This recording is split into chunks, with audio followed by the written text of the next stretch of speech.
Pilot. Stand by for a take. Standing by. Standing by. Okay, now. In July Rolling. 2013, I was most fortunate in being able to attend a filmmaker's course in Cowra on documentary making. The course was designed to quickly prepare students to professionally record significant arts and historical events scheduled to occur in Cowra in the coming months. The course was so invigorating, I decided to have students and their facilitators tell you about it. Mayu, it's day 5 of your course that you've organised. You must be very happy with it. I'm very happy with the way the workshops have been running. The facilitators have been very organised with the participants. The participants have been very fast learners and they have created wonderful things thus far. Could you tell me a little bit about the workshop, what you intended to achieve by it? This project has the documentary making workshops as well as the Indonesian shadow puppetry workshops with Jumadi. But there are other workshops being scheduled in September. David, you must be very happy with how the workshop's gone. Yeah, the workshops have been great. We've had 5 days here, intensive filmmaking workshop, where the students have managed to learn all the basics of using a DSLR camera. It's the sort of camera we've been using. And they've been playing with the aperture, the focal lengths, and all the technical bits and pieces of operating those cameras. Pretty good. They've also learnt storyboarding, they've learnt interview techniques, also how to use the sound gear and the tripod. And in the course of the week we've shot a few interviews and a few cutaway footage for a documentary that we're making with the students.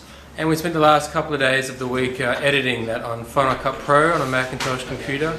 And the students have been great, they've really picked up all the technical bits of information. Jack, you've been one of the participants in the Doco workshop. Yes, I have been.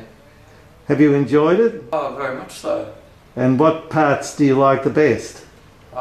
Mainly the editing part is quite fun, and also setup of the gear and the microphone and all the audio setup was actually quite cool. So, yeah. Very good. The instruction given by David, have you found that clear to follow? Very clear to follow. He knows what he's talking about. He's a very good filmmaker, so he's a very good editor too. So he's good to work with and he's easy to work with, which is nice for a beginner or a learner. So yeah, he's good. Yeah. Your career in the future, what might you hope to be doing that might involve filmmaking? I want to be a marine biologist, and with this course I'll be able to use all the things I've learned to make documentaries on animals. Excellent. The subject of the doco and what we've been learning about this week, internees, have you found that interesting? Yes, it's very, very interesting. I never really realised that civilians were taking in not just soldiers. Norm, you've been enjoying yourself at this filmmakers course? Certainly have, yes.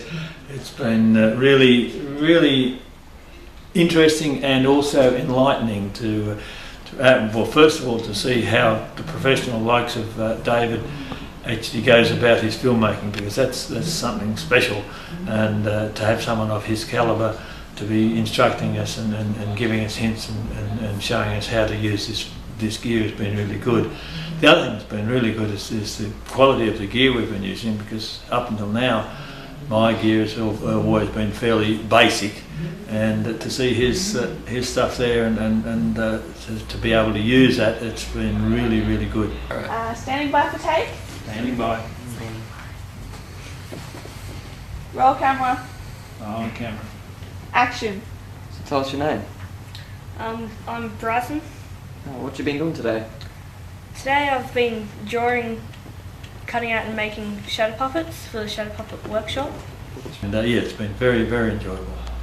In fact, the whole team of people who have been working on the course, and Maeve for getting getting it all ready to be complemented, I think. My word, very much so, yeah. And going right from the people who've done the original research and come up with the theme and the whole idea of it. There's always something new to learn. My word, the more you find out, the more you realise there's so much more to find out that you never knew existed.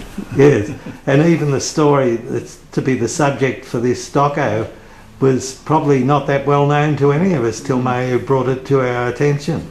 Yeah, well, I think most people who from an old generation were aware of some of the situations that happened, but certainly it's something that hasn't been well documented.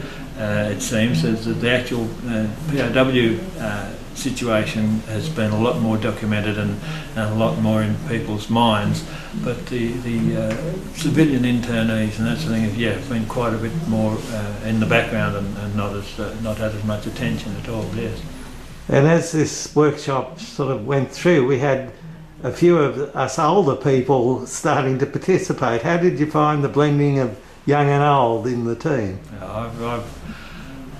I found the young people were brilliant to work with. They certainly know how to handle all the technical, the electronic gear and the technical sort of side of it. It's just part of their world, and so where I tend to be a bit hesitant, a bit slow with it, they seem to do very well. But it's really great to work with two or three different outlooks and two or three different generations, and you get some really good feedback one to the other.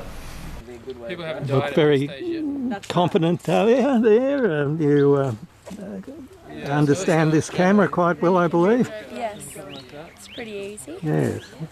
It's a nice idea, isn't it? The Yes. still camera made into a video one gives you good pictures.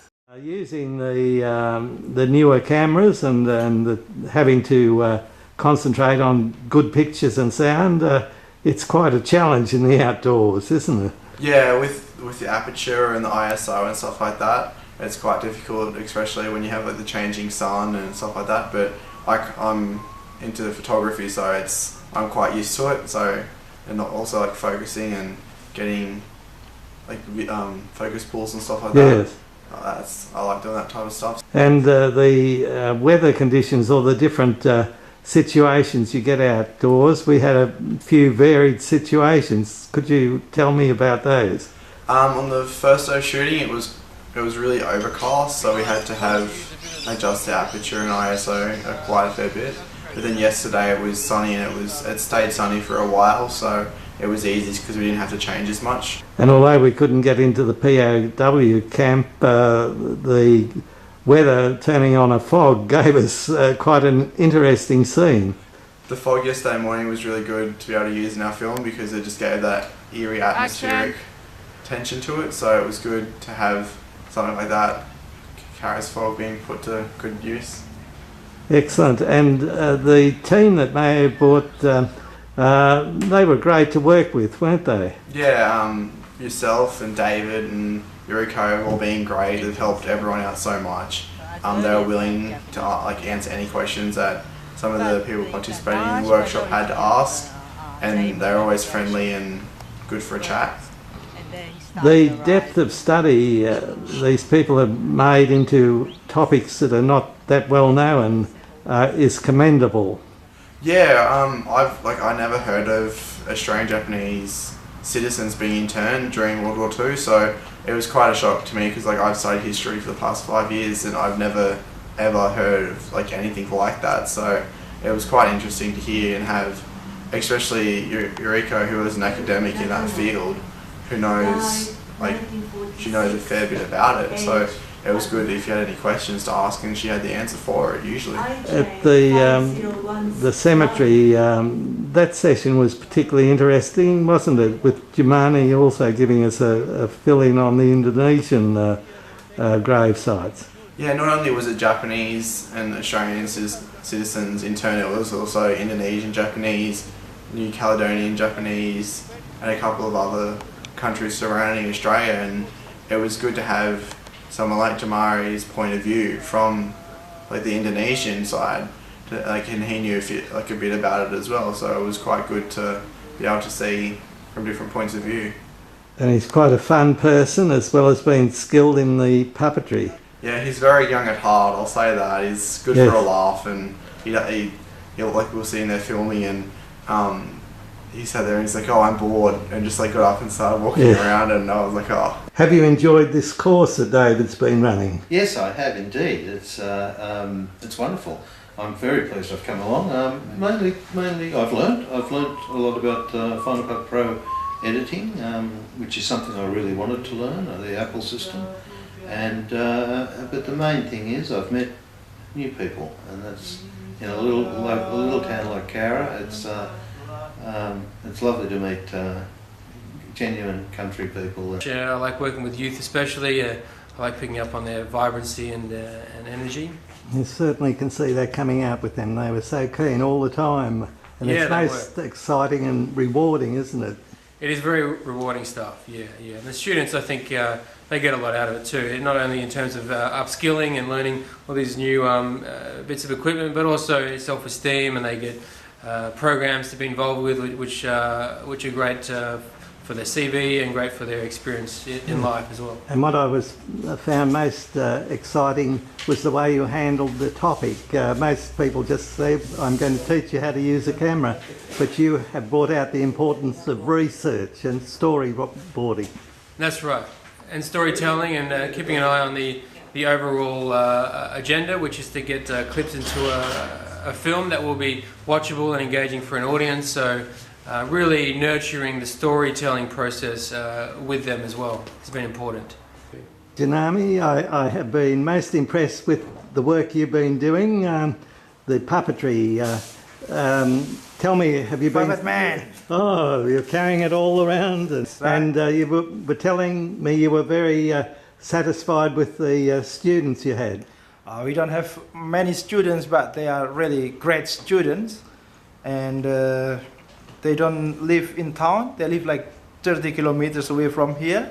Right. Yeah, but they were very keen students and follow it through from the beginning of drawing characters on the paper and cut it out, and then put it under the projector and project the cut out paper and cast some shadows on the wall, and they were really good at it. Yes, we saw some wonderful work. Yeah. And you were able to give us a wonderful background on the Indonesian grave sites too. Yeah, there are about 13 grave sites there, and they were mostly Japanese, and I think mostly Muslim and one Christian or something like that. The first Japanese who came to Australia were acrobats. And response was positive from the parents and the students. They made a 6-minute preview cut, which was quite a good exercise for them, working towards the 4 o'clock deadline. And look, we couldn't really be happier. They've been really attentive and focused, and we've had a great team around us, and Maya's done a great job. And that's 1870s. So as early as that, Japanese were here on this land. There are 3 camps in Australia. One was for single men, and the other in Victoria was for families and children. They had to be examined, so they go through health check. And this is just the start of a documentary. That's right, fingers crossed. We'll be able to get a larger documentary shot within the next 12 months. Using footage that we've shot this week, because the footage has been of a very high quality, and adding to that as the months go by, and there are more activities to be involved with, and then hopefully we can make a longer film.